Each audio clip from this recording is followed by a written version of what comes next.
Alright, we're going to go over how to get an armbar from this position.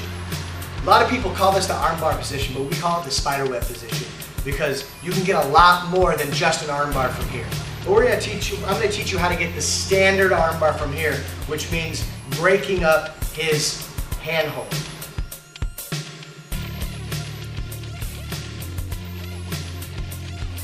What he's going to do is a gable. His thumbs come together and he holds tight here. We learned that from Dan Gable. From here, I'm going to take this hand, I'm going to put it, the blade and the ridge hand part of my wrist up into the crook of his elbow. I'm going to take the heel of my foot and I'm going to put it on his bicep. I don't want to put it in the crook of his elbow because he's still strong there. I want to make some pain, so I'm going to put it on his bicep. I'm going to press down on his bicep and pull. From there, I slide back, and now I have an armbar. When I do that, I want the thumb aimed straight to the ceiling. If it's aimed any other direction, I'm not going to get it. So I want to pull this way, and I hold him down, I bridge my hips up, and pull the lever down.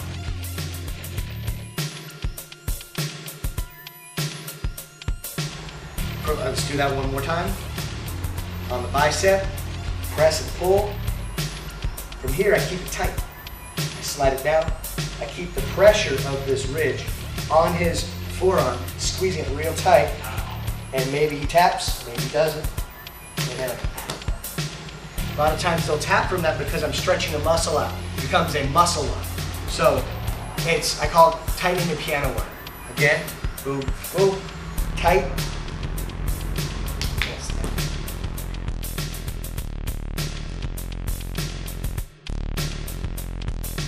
Next, I'm going to bring the elbow in to weaken his gable grip.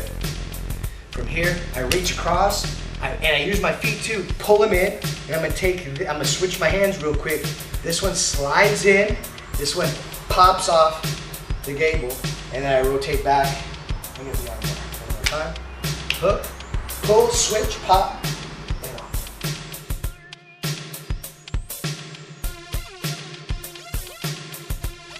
Another way out, I'm going to swing his arm up over his head this way, and then hook.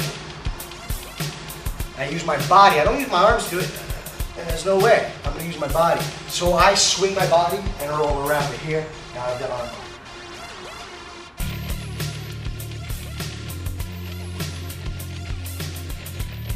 Another way is called the Silverado. I'm going to take my elbow. There's a little square right here where his forearm meets and elbow meets my body.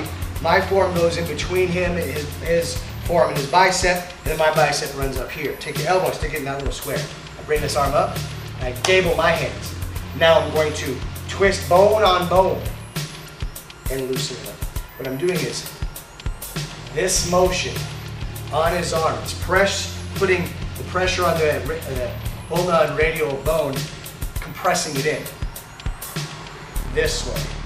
Boom, boom. And it's not very comfortable. A lot of times they'll let go. Just remember, the reason why we're going over 4 or 5 different ways of getting this armbar is because not every single way is going to work on everybody. You have to have multiples. I like to think for beginners, 3, and for more advanced, 5, and so on and so on. That way you will always get what you want when you want to get it.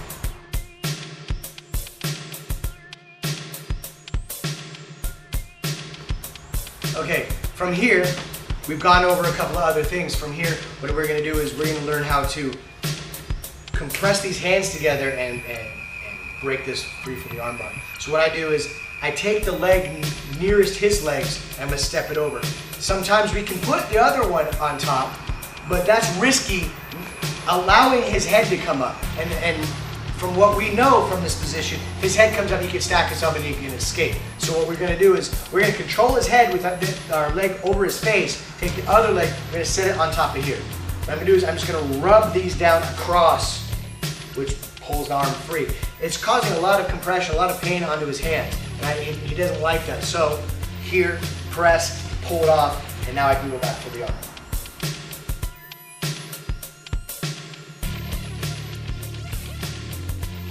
From here, we're going to go on our submission series from here. Number 1, we've gone over the armbar previously. We're not going to spend any time on the armbar right now. From here, I'm going to switch my hand, take the other hand, bring it in this way. Put my hand on his elbow, my other hand on his hand, and I'm going to swing it. Call it American. Ude garame. Switch my hand, bring the hand back over the top. Bring it around the outside. Here. Hand on his elbow. My hand's like I'm praying here. And I swing.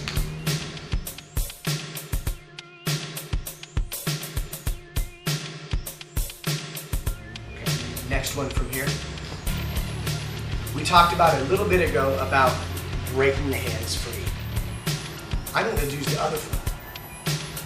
Bring this hand, this foot up like this. Now I'm going to pull. A, he breaks it free, then I can go for the armbar. But B, if he doesn't,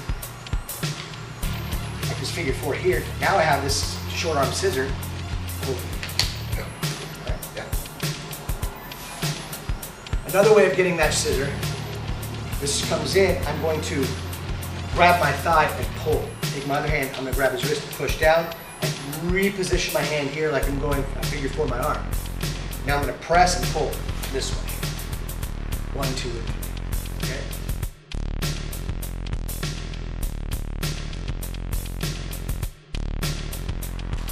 I can go for this. He can break free.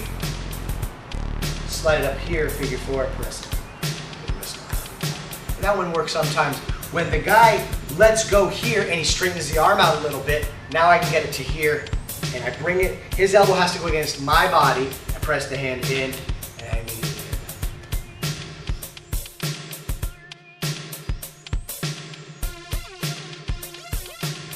that. Trying to break this. Strong. Man, this guy's strong. Point my toe and stick it in like this. Like this. He thinks that he's won. He's going to stack me up, get me hit going on. Oh, what's going on here? Triangle choke. And then, from there, we can go on to the whole triangle series. Again. Silence.